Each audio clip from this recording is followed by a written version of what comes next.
Estamos agora com a pastora Antônia de Aquino, ela que é idealizadora do projeto Fazendo a Diferença e dessa tarde de Mulheres com Propósito, e ela vai falar um pouquinho pra gente sobre essa tarde de palestras. Pastora Antônia de Aquino, muito obrigada por ceder essa entrevista ao jornal. Fala um pouquinho pra gente sobre o seu projeto e sobre a tarde de hoje. Olha, primeiramente eu quero agradecer a presença de vocês, da doutora Ana, com toda a equipe do jornal sempre presente.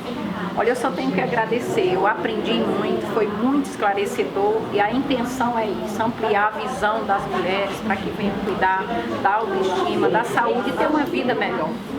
Você não foi uma das nossas palestrantes de hoje, mas foi a pessoa que fez o segmento a essa palestra, deu o segmento a essa palestra. Qual seria a palavra dica, a palavra de conforto para sintetizar o evento de hoje? Olha, eu digo que eu sou um aprendiz, então eu acho que quem não se levanta para aprender, quem não senta para aprender não pode se levantar para ensinar. Então esse evento que eu trago, essas profissionais, para mim é uma oportunidade, eu consegui um objetivo, eu aprendi, com certeza, para mim foi gratificante. E já temos previsão de quando será o próximo ciclo de palestras? Novembro, provavelmente segundo ou terceiro sábado de novembro a gente tem outra palestra. Vocês estão convidados, hein? E para os nossos espectadores acompanharem os projetos que a senhora encabeça, qual seria o meio para eles poderem te seguir? Olha, tem as minhas redes sociais, o meu Instagram, @pastora Antônia de Aquino, tá lá, Comunidade Cristã Explosão Gospel, a igreja da qual eu faço parte, e Antônia de Aquino, e fazendo a diferença, né? Estamos agora com a doutora Marilda Cruz, ela que foi uma das palestrantes na tarde de hoje, e ela vai falar um pouquinho pra gente sobre o trabalho dela. Doutora Marilda, muito obrigada por ceder essa entrevista ao Jornal BR1. Fala um pouquinho para os nossos espectadores sobre o seu trabalho. Foi muito bom, primeiro a gratidão, agradecer realmente ao convite.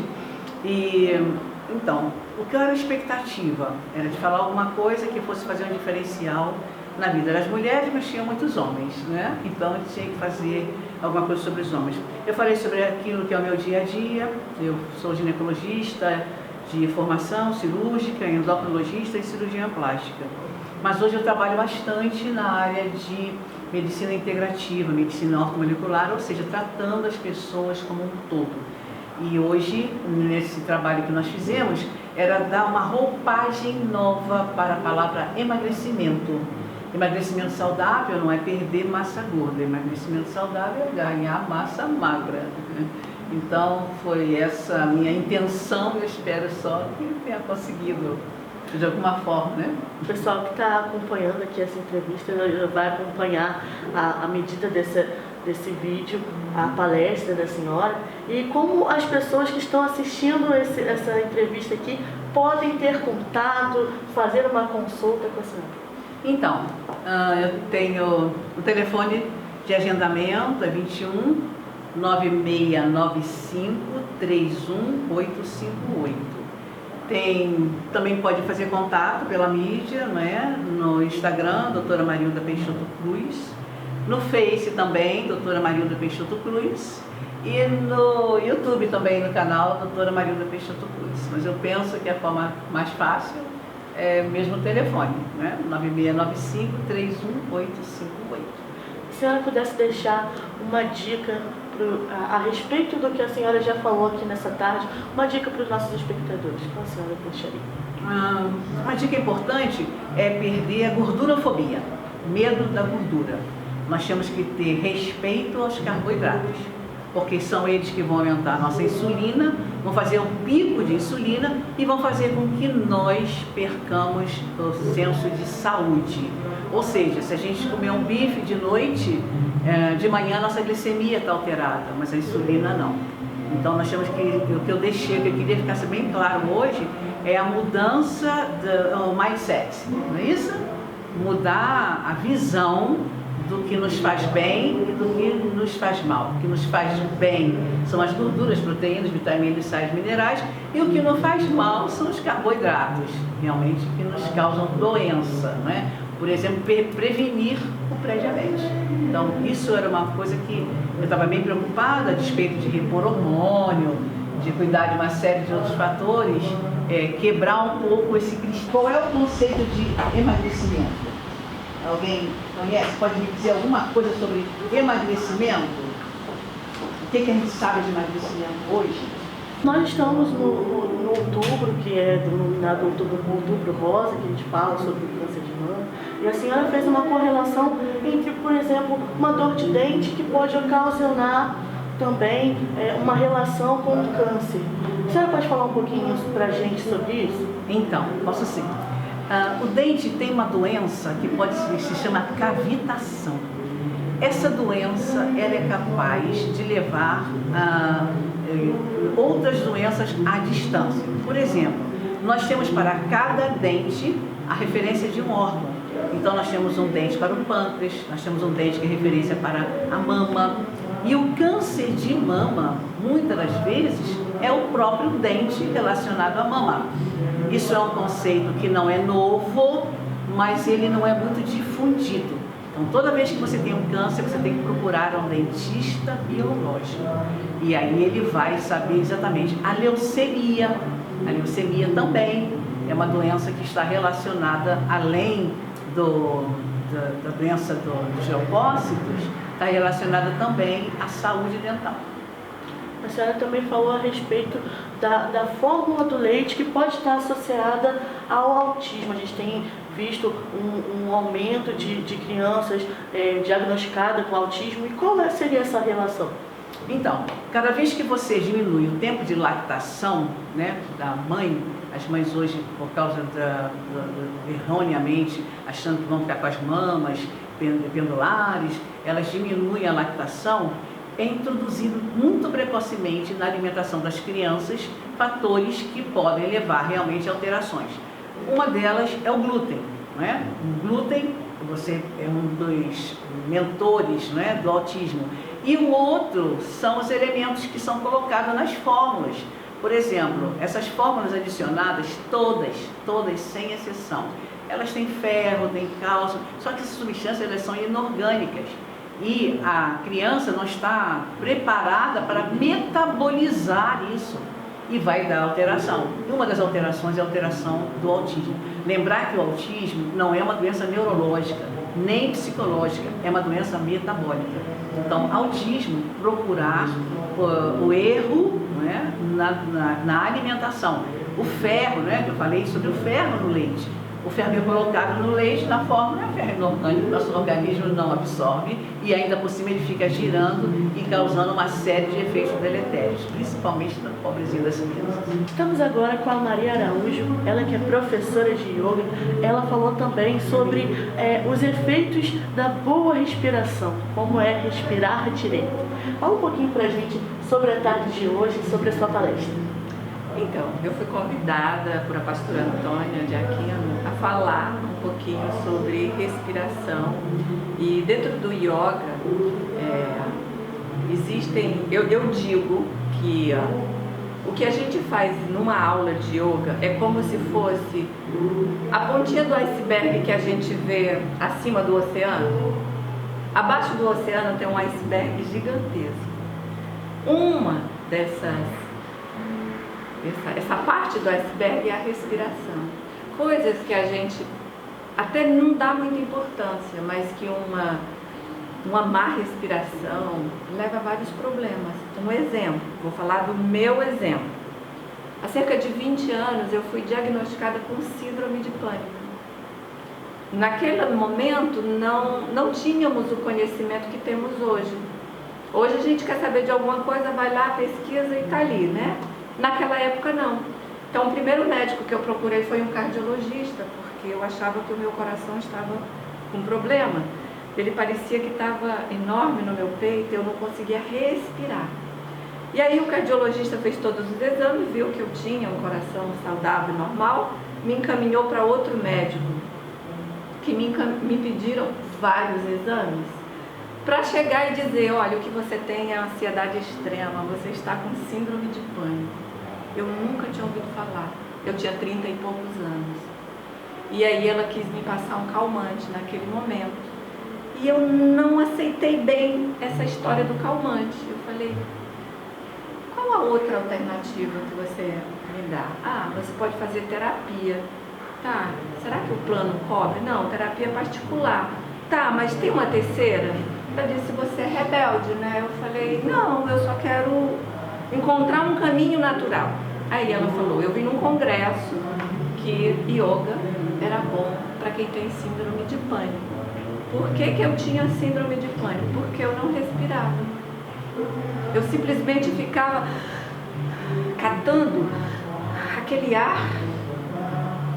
E aí, quando eu cheguei no yoga, que foi falar de respiração, da importância de eu trazer a respiração, preencher os pulmões, de eu respirar na parte da respiração diafragmática, eu não conseguia fazer a respiração. Eu falei, meu Deus, eu devo estar muito ruim mesmo, precisando mudar essa ação. Então o yoga me levou para um caminho muito diferente. Um caminho que eu nunca imaginei que eu pudesse encontrar através de um exercício que não é um exercício físico. Yoga é psicofísico, você faz um exercício físico para agir dentro de você. Um exemplo, você faz uma torção para agir no teu fígado, pensando que o teu fígado está ali acumulando gordura. Você faz um outro exercício de ficar de cabeça para baixo, para levar oxigenação. Ou seja, eu entendi ali naquela primeira aula que era o que eu precisava.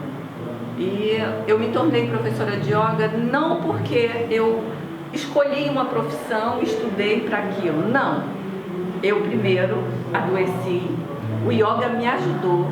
E aí eu estudava para mim, para eu me entender por que eu sentia aquilo tudo. Por que eu não conseguia respirar direito, por que eu tinha medo de pegar metrô, por que eu não conseguia entrar no elevador, por que eu não andava de avião, por quê? E aí eu fui estudando, voltando a lembrar que a gente não tinha as informações que tem hoje na internet.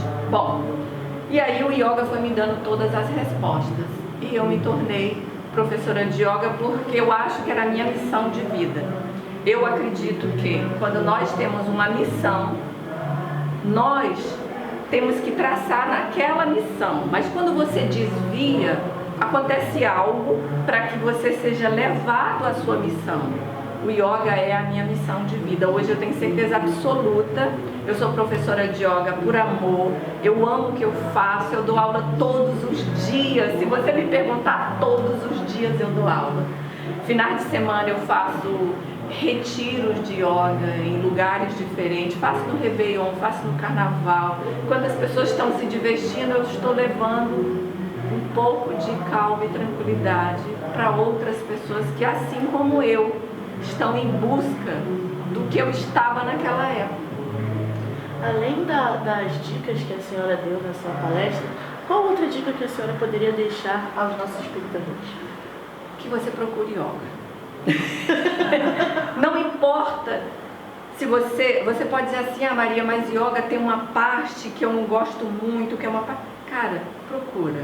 Existem inúmeros tipos de yoga, de todas as formas. Yoga que vai te levar a você trabalhar mais o corpo físico, yoga que vai te levar a você trabalhar mais a mente. Procure yoga. Procure yoga, encontre o que vai te trazer um bem-estar.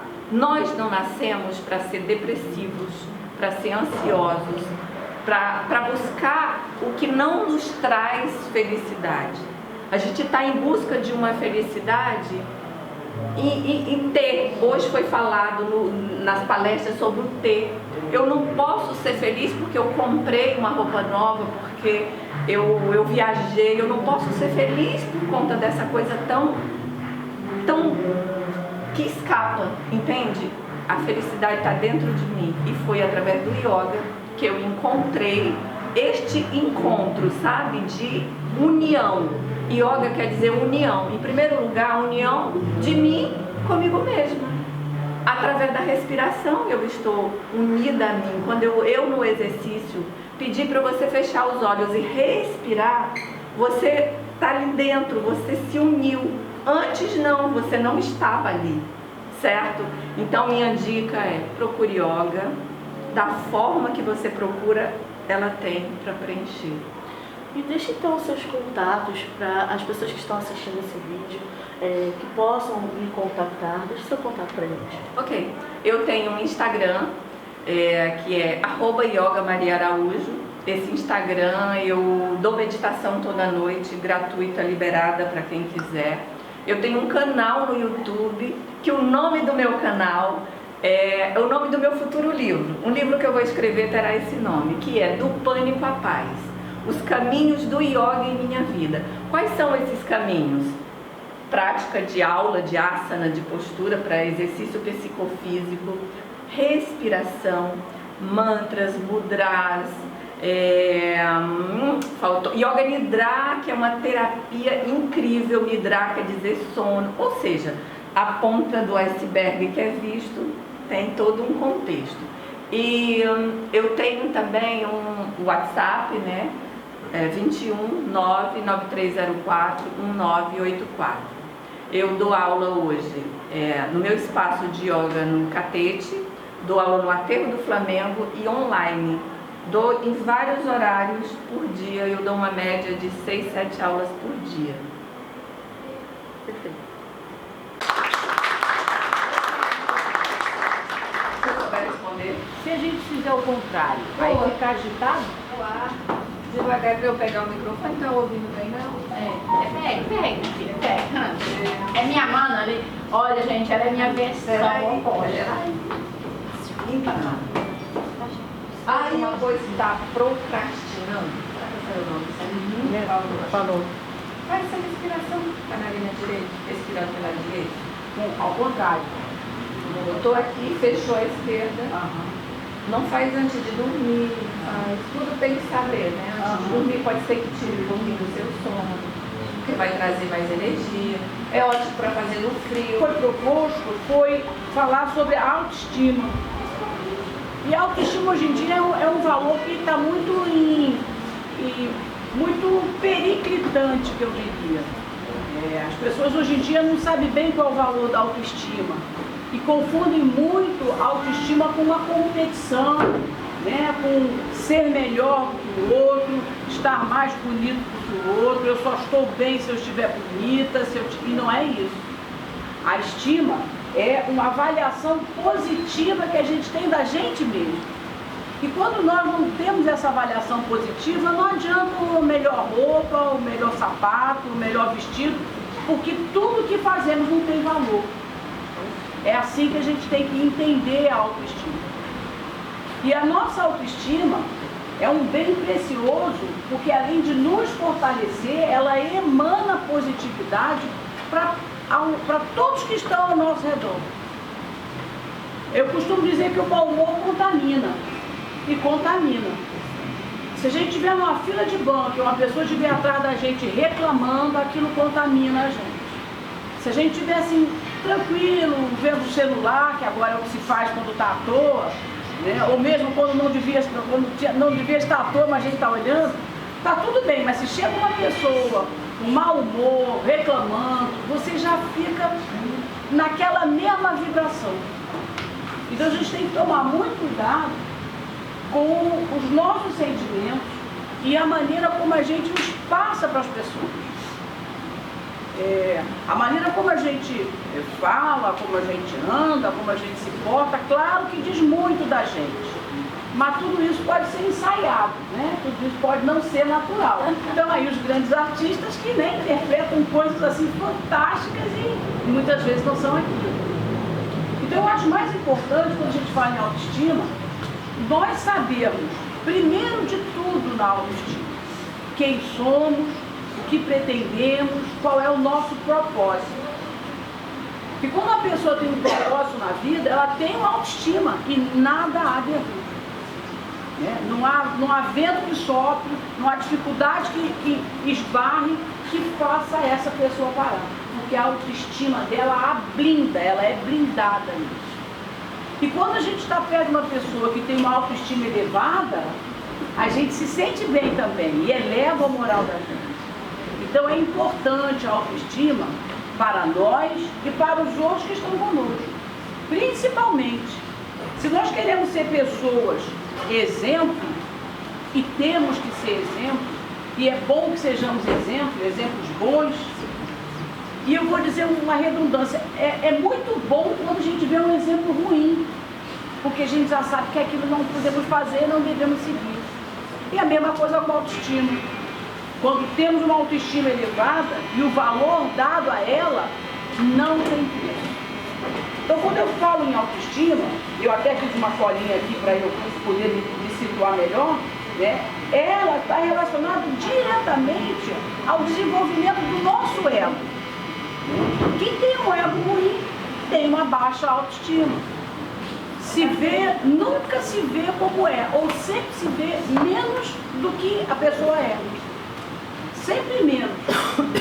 São geralmente pessoas pessimistas, né? Pessoas que têm sempre o pior de si revelado, ou acham que todos os demais são assim. Quando a gente fala em autoestima, vem logo na minha mente o seguinte: os pilares da autoestima. Eu fiz uma cola aqui: autoaceitação. Se autoaceitar é muito importante, né? Eu tenho as minhas limitações, tenho que aceitar as minhas limitações, não é me conformar com. Estamos agora com a doutora Ana Cristina Campelo, CEO do Jornal DR. Ela que foi uma das palestrantes na tarde de hoje, falou sobre a autoestima. Doutora, muito obrigada por ceder essa entrevista. Fala um pouquinho pra gente sobre o resumo da sua palestra. A minha palestra foi uma palestra onde eu tentei passar um pouco da minha experiência, do meu conhecimento, né? Até mesmo por estar 40 anos na advocacia atendendo pessoas, então a gente acaba também tendo um pouco de psicologia e de entendimento do mundo, né? E também, para que vale a gente estar vivendo esse tempo todo se não aprender. Mas eu também queria deixar registrado que as palestras de hoje aqui foram enriquecedoras. Que bacana, saímos todos aqui com aprendizados diferentes, com conteúdos diferentes, todo mundo, como disse uma delas, com o seu saquinho de pepitas de ouro, com aprendizado, com conhecimento, com informação. Fico muito feliz de ter participado. O jornal como um todo também agradece a pastora Antônia de Aquino e o pastor Davi Antunes por essa oportunidade de estarmos aqui cobrindo, né? As palavras do bispo João Mendes também foram muito bacanas. Enfim, saio daqui com o coração alegre, o espírito renovado e mantendo cada dia mais a fé nas pessoas. Muito obrigada. Além de vários exemplos, de várias dicas que a senhora deu na sua palestra, deixa pra gente agora uma palavra para os nossos espectadores. Eu acho que a gente tem que ser o tempo inteiro autêntico, a gente tem que ser o tempo inteiro verdadeiro e o tempo inteiro original. Aí o restante, tudo acontece. Muito obrigada. Estamos agora com o Paulo Martinelli, ele que é o diretor do Sindicato dos Artistas. Ele vai falar um pouquinho pra gente como espectador que esteve aqui no projeto da pastora Antônia de Aquino. Qual foi o sentimento de estar participando dessa tarde? Nossa, eu estou renovado com profissionais de mão cheia, sabe? A voz, o corpo, a alimentação. Então a pastora Antônia de Aquino está de parabéns com esse projeto, fazendo a diferença. E faz a diferença para todos que vêm aqui. E da próxima vez, vem vocês também fazer a diferença junto com a pastora Antônia de Aquino. Paulo, e deixa pra gente seus contatos, para as pessoas que estão assistindo aqui a essa reportagem, como podem acessar, conhecer um pouco mais sobre o seu trabalho? Então, é Paulo Martinelli Oficial no Instagram e no Sindicato dos Artistas, SATEG RJ, que é para todo o estado do Rio. E vocês que queiram ir lá conhecer o nosso trabalho, fica na Alcino Guanabara 17, 18º andar. Os meus plantões são terças e quintas, das 13 às 17 horas. Perfeito. Estamos agora com o bispo João Mendes de Jesus, ele que foi um dos cantores aqui da tarde de hoje, e ele vai falar um pouquinho pra gente sobre o sentimento de estar participando de um projeto como Fazendo a Diferença. Bispo João Mendes. Ok. Para mim é uma honra estar aqui participando do projeto com a pastora Antônia, né? Mulheres com propósitos, fazendo a diferença. É um projeto que nos dá estímulo, quer dizer, que faz com que as pessoas se socializem, aprendam uns com os outros. E eu tive a honra de aprender muito aqui hoje nesse projeto. E a honra também de poder cantar umas canções que nós gravamos. Um EP que eu acabei de gravar, lançar, com 4 músicas, eu cantei 3 delas Eu acho que o pessoal gostou, espero ter, assim, levado algo que também possa somar ao grupo, né? Além da palavra que falamos um pouco do Espírito, da Trindade que é o homem, que é Pai, é Filho, é Espírito Santo, e a gente tem que cuidar de tudo isso, falei disso também. Depois cantei e louvei, fiquei muito honrado de estar aqui com a pastora e com todas as mulheres que compareceram, e homens também, né? O evento foi eclético, foi com muita gente. Então, para mim, foi um prazer. O senhor já deu uma palhinha pra gente agora, na sua resposta, falando sobre o seu EP. Como é que a gente faz para acompanhar as suas músicas novas, os seus trabalhos? Nós colocamos as músicas novas, estão todas na rede, está dentro da plataforma de Spotify, está no Deezer, acho que é Deezer, né? E também uma outra também. É só você acessar como Bispo João Mendes de Jesus. Aí vai lá, aí aparece o EP, vai aparecer a gente cantando, enfim. É uma honra se você puder me acessar e dar lá um gostei, não gostei, ou então dar uma clicada, vai ser um prazer, tá? É isso aí.